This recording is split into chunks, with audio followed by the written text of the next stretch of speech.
ভয়ঙ্কর একটি হাদিস শুনে যান।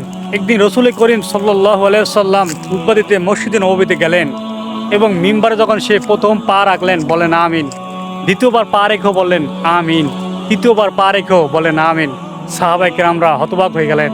এবার নামাজ শেষে রসুল সাল্লাল্লাহু আলাইহি সাল্লামকে জিজ্ঞাসা করলেন, ইয়া রাসূলুল্লাহ, ইয়া হাবিবাল্লাহ, আপনি দেখলাম মিম্বারে উঠলেন আর তিনবার আমিন আমিন বললেন, ঘটনা বুঝলাম না।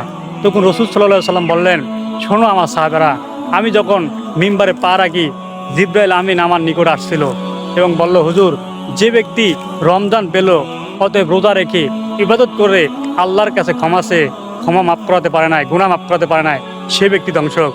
রাসূল সাল্লাল্লাহু আলাইহি সাল্লাম বললেন, আমি বললাম আমিন, এবং বললেন, যেই ব্যক্তি তার বাবা মা পেল, জীবিত পেল এবং তার সেবা যত্ন করে খেদমত করে তার কাছ থেকে মাফ চেয়ে নিতে পারে না এবং জান্নাত কামাই করতে পারে না, সে ব্যক্তিও ধ্বংস হোক। রাসূল সাল্লাল্লাহু আলাইহি সাল্লাম বললেন, আমি সেখানেও বললাম আমিন।